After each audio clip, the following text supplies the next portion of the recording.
Aslında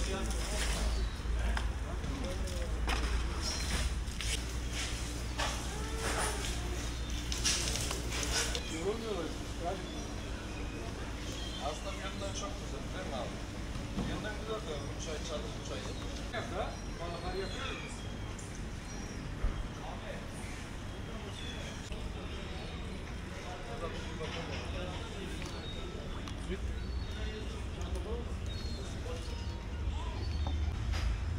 Fotoğraf mı çekiyor abi sadece?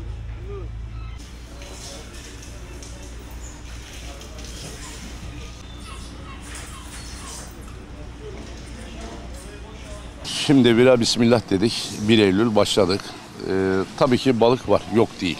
Yani bu sene palamutla başlıyor tabii ki. Her sene olduğu gibi. Geçen sene zaten palamut olmamıştı ama bu sene palamutçuluk var. Ama havalar çok sert. Yani rüzgar var. Sert derken denizde rüzgar var. Fırtına olduğu için motorcular ağlarını atamıyorlar. Atamadıkları için de bugün balık olmadı maalesef. Ama denizlerimizde balık mükemmel palamut var. Bu sene vatandaş doya doya palamut yiyecektir. Sadece palamut değil, palamuttan sonra çinekop, lüfer bunlar olacaktır yani. Onun için beklentimiz bizim de büyük tabii ki bu sene balıkçılıkta. İnşallah denizler, hava fırtına durur, denizler suları soğur, balık yüzeye çıkar. Halk da doya doya balık yer bu sene. Balıkçılıkta şimdi ilk bir hafta biraz daha bir geçiş süreci olur. Bir hafta sonra balık bollaşmaya başlar. Çünkü balıkçılar artık balıkların yerlerini sabitleyecekler. Gün geçtikçe biraz daha balıklar çoğalmaya başlayacak. İlk 1-2 gün biraz az gelir ama ondan sonraki günler bayağı bir yoğun olur inşallah. Bugün beklentinizi karşıladı mı peki balık? İyi, bugün iyi. İlk güne göre çok iyi bugün. Bundan sonra bir hafta boyunca, önümüzdeki bir hafta boyunca daha da çok yükselecek. Önümüzde ta 3.'ye kadar balık inşallah bu sene bol olur. Palamut geldi, çinekop başladı, istarit başladı, hamsi geldi. Levreğimiz, çupramız, somonumuz, çok çeşitli ürünlerimiz hepsi başladı bugün.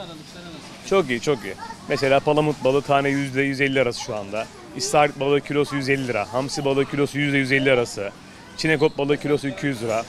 Hepsi uygun şu anda. Şu anda zaten ilk günler zaten öyle çok bir balık yoğunluğu olmaz yani. Çünkü balığın kaynaması lazım yani. Denizde bir kaynak olması lazım.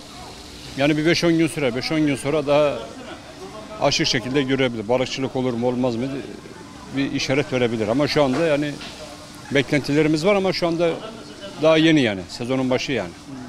Akşam kendini izlersen televizyonda Böyle taze balıklarımız geldi. Buyurun.